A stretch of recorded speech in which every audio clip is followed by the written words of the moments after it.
wabarakatuh. Selamat pagi, salam sejahtera bagi kita semua. Apa kabar anak-anakku sekalian? Semoga kalian selalu dalam keadaan sehat walafiat dan dalam lindungan Allah Subhanahu wa Ta'ala. Tetap semangat. Perkenalkan, nama Ibu Lina Erliana, Ibu sebagai guru bimbingan dan konseling di SMA Negeri 14 Bekasi. Di masa pandemi ini kita harus tetap menjaga protokol kesehatan, yaitu dengan selalu mengingat 3M. 1. Menjaga jarak. Kedua, menggunakan masker. Dan yang ketiga adalah mencuci tangan. Kesempatan kali ini, Ibu akan membahas mengenai self-love. Bagaimana menghargai diri sendiri. Karena kalau bukan kita, siapa lagi? Nah, langsung saja mungkin kita langsung mengetahui apa sih definisi dari self-love itu sendiri. Self-love ini merupakan kondisi ketika kita dapat menghargai diri sendiri dengan cara mengapresiasi diri saat kita mampu mengambil keputusan dalam perkembangan spiritual, fisik, dan juga psikologis. Nah, kemudian apa sih contohnya seseorang atau individu yang memiliki ciri-ciri sudah ada pada fase self-love? Yang pertama biasanya adalah saat kita sudah berhasil menerima kekurangan dan kelebihan yang kita miliki. Kemudian fokus terhadap tujuan hidup kita, kemudian hidup dengan rasa puas dan dengan usaha yang telah dilakukan. Nah, ini adalah salah satu contoh orang yang sudah memiliki self-love. Lalu bagaimana ciri atau tanda orang yang belum memiliki self-love? Nah, biasanya mereka cenderung akan menghukum dirinya sendiri terus-menerus dengan komentar negatif hingga menggerus harga diri atau self-esteem yang mereka miliki dan membuat sulit untuk berkembang setiap harinya. Nah, kemudian apa sih Ibu perbedaan antara self-love dengan narsisme? Karena dua-duanya sama-sama nih, bisa dikatakan kata orang dua-duanya sangat mencintai diri sendiri. Self-love mencintai diri sendiri, menghargai diri sendiri. Narsisme ini juga lebih menonjolkan pada kecintaannya pada diri sendiri. Apa bedanya? Kita bahas selanjutnya ya. Nah, langsung saja perbedaannya di sini, orang yang memiliki self-love berbeda dengan orang yang narsisme, di mana narsisme ini merupakan perilaku orang yang mencintai dirinya sendiri secara berlebihan, dan mereka biasanya cenderung lebih egois dan menganggap dirinya paling benar.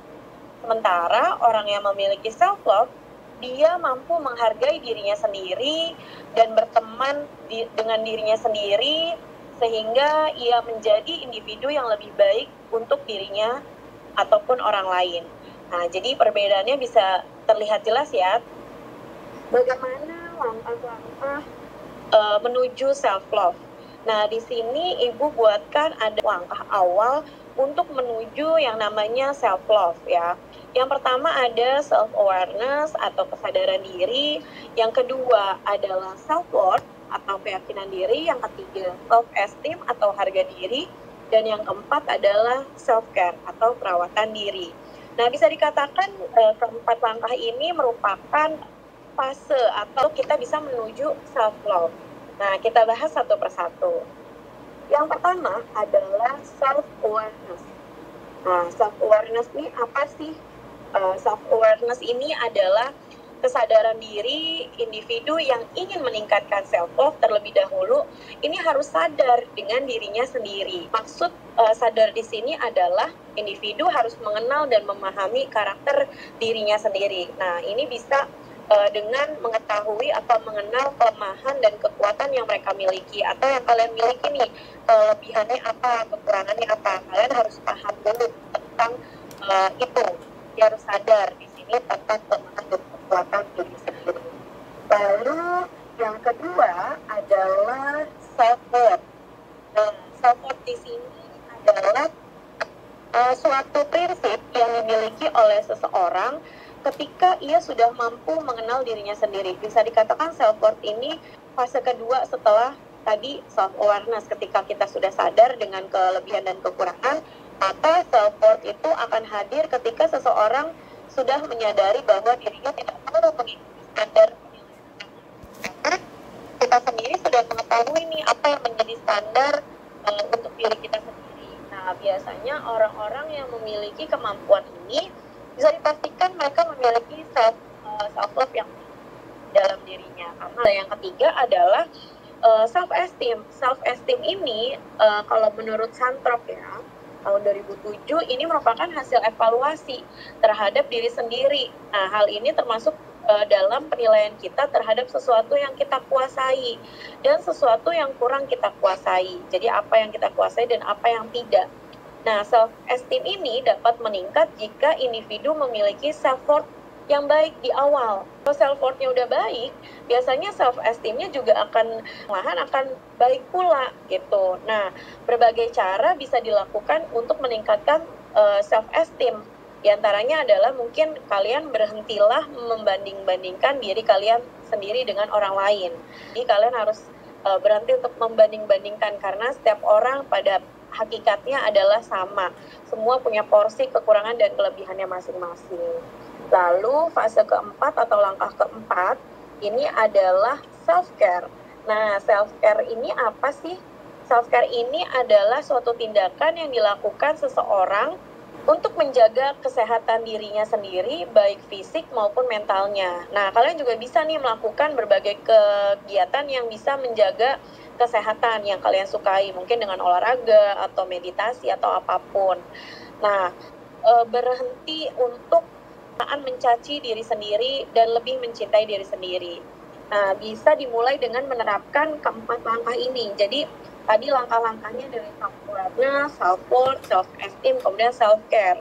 Nah, jadilah sahabat bagi diri sendiri gitu ya, karena seorang sahabat mampu bersifat ulas asih serta pengertian terhadap sahabatnya atau diri kita sendiri. Jadi ketika kita menjadi sahabat untuk diri kita sendiri, kita akan mampu menjalani yang namanya fase ketika kita dilanda kesulitan atau kegagalan, kita bisa menjalani proses itu gitu.